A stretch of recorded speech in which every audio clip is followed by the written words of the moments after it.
কাৰ্যকৰী সভাপতি মন্টু কলিতা দেৱে পতাকা উত্তোলন কৰিছে। ইয়াৰ পিছত আমাৰ বৃক্ষৰোপণ আছিল। বৃক্ষৰোপণৰ পিছতে আমি যোৱাকালিও আমি তেনেধৰণে জুবিন গাৰ্গৰ স্মৃতিত আমি শ্ৰদ্ধাঞ্জলি জ্ঞাপন কৰিছোঁ, শ্বহীদ বেদীত স্মৃতি তৰ্পণ কৰিছোঁ।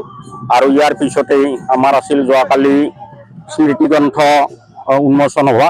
আমি সিংৰাপাৰা দৰ্পণ নামৰ এখন স্মৃতি গ্ৰন্থ এই ৰূপালী জয়ন্তী বিহুৰ উৎসৱৰ লগত সংগতি ৰাখি আমি প্ৰকাশ কৰিছোঁ। আৰু আজি আপোনালোকে দেখিছে এই বৰ্ণাঢ্য সাংস্কৃতিক শোভাযাত্ৰা। ইয়াত বিভিন্ন জাতি উপজাতিৰ যেনে আমাৰ অসমীয়া বিহু, ওজাপালি, খেৰাই নৃত্য, বড়োসকলৰ, নেপালীসকলৰ নৃত্য, বিভিন্ন ধৰণৰ কৃষ্টি আমাৰ ইয়াত সন্নিৱিষ্ট কৰা হৈছে। ইয়াৰ লগতে কৃষ্ণগুৰু ধৰ্মৰ এক নাম কীৰ্তনৰো এটি প্ৰদৰ্শনৰ ব্যৱস্থা কৰা হৈছে। গতিকে আজি আমাৰ এই সম্প্ৰীতি যাত্ৰা, সাংস্কৃতিক সম্প্ৰীতি যাত্ৰাৰ ফলত আমাৰ ইয়াত থকা বিভিন্ন জাতি জনগোষ্ঠীৰ যি মিলনৰ ঐক্যৰ এনাৰ জৰীডাল কটকটীয়া হ'ব বুলি আমি আশা কৰিছোঁ। আমাৰ সন্ধিয়া সময়ত আমাৰ যিসকল আমাৰ গাঁৱৰ পৰা বিয়া হৈ যোৱা বিবাহিত ছোৱালী আৰু তেওঁলোকৰ জী জোৱাইৰ সম্বৰ্ধনাৰ ব্যৱস্থাটো এটা সুকীয়া বৈশিষ্ট্য আমাৰ এই সিংৰাপাৰা চনবাৰীগুটি ৰূপালী জয়ন্তী উৎসৱৰ। আৰু তাৰ লগতে সংগতি ৰাখি আমি সাংস্কৃতিক সন্ধিয়াৰ ব্যৱস্থা কৰিছোঁ। আৰু ইয়াত বিভিন্ন ধৰণৰ গায়ক গায়িকাসকলক, শিল্পীসকলক নিমন্ত্ৰিত কৰা হৈছে।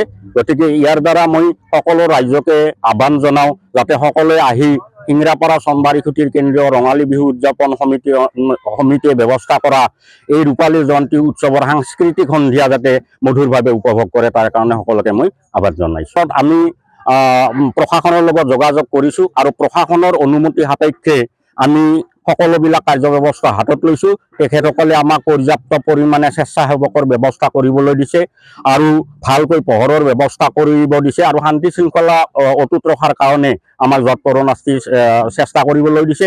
আৰু আনকি তেখেতসকলেও আমাক সহায় সহযোগ কৰিব। কাৰ্যসূচী নিশা ঠিক 12 বজালৈকে চলিব বুলি আমি আলোচনা কৰিছোঁ। তাৰপিছত নচলে।